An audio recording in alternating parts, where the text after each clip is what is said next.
far side leg for some escapes, near side arm, far side arm. We're going to start with near side leg. So if I'm in side control, typical common escape is going to be him getting his two frames, one underneath my neck, the other one on my hip. He's going to walk his feet away, head into my elbow, and then he's going to bridge, press, tuck his legs in to get into full guard. Okay? Try to get his knee back in between us. We're in side control. He sets his two frames, across my neck, across my hip, walks his two steps, bridge, press, tuck, gets back to full guard for his escape. Now, as a top player, when we can sense that this is the escape that they're going to go for, we need to address this near side leg because that's the knee that's tucking in and framing between the two of us. Right? So, once we get here, he sets these frames, and I don't address these frames by error or otherwise. He starts to walk away, and I fail to follow him, but I notice that his leg starts to come in right away. I'm going to shelf my knee up underneath his knee, right, to stop him from being able to get completely on his side and to keep his hips flat. As soon as I get that over, I'm going to drive it across into a leg break. Once I've done that, I can come right back to side control. So we're here, he goes for his escape, over, I can come right back. Again, he gets his frames, walks, goes tuck, shelf, drive, and return. Now, of course, once we enter the leg drag, we have a bunch of other options. So he can set his frames, begin to walk, he goes to bring that leg in, I shelf it, I could of course fall back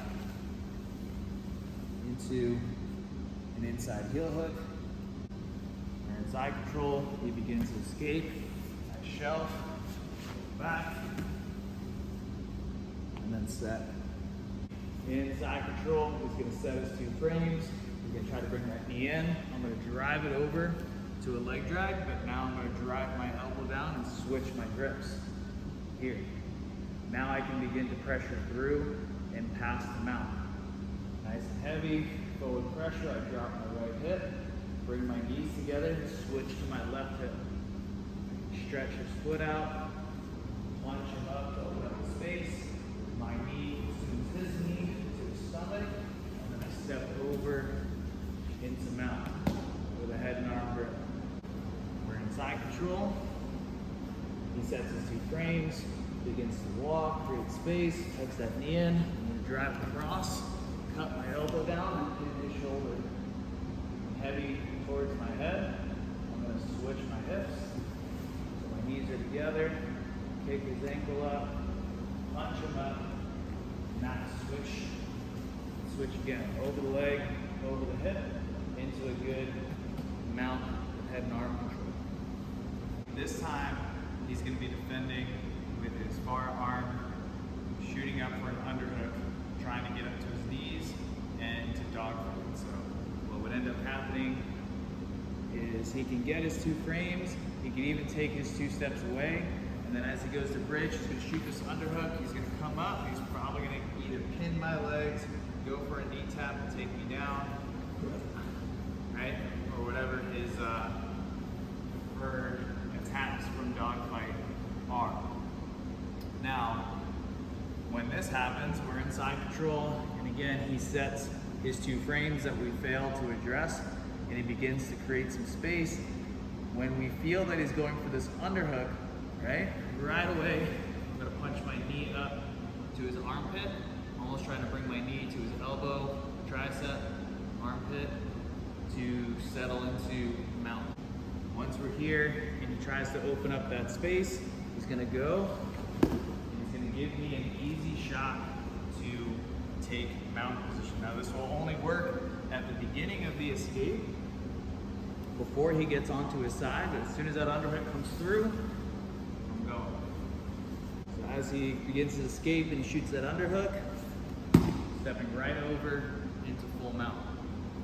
Now if he gets up onto his side, I won't have the ability to step to mount, but I'll still have the ability to stay on top, but I'll have to switch sides.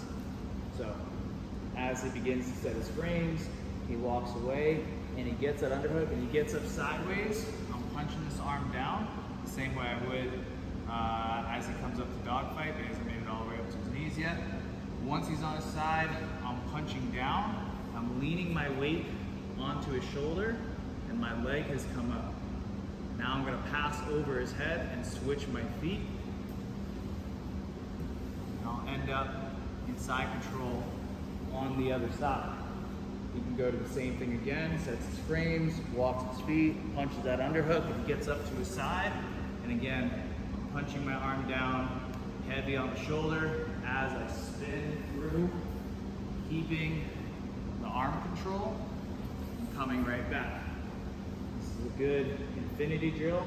So as he goes, he swims through, opening, swimming through, heavy on the ribs. He goes to the other side.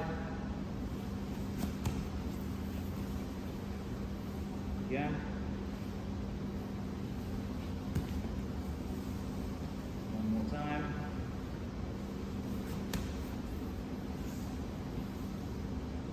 Now this time, he's gonna go for that same far side underhook escape, and he's gonna make it all the way to his knees, all the way to dogfight.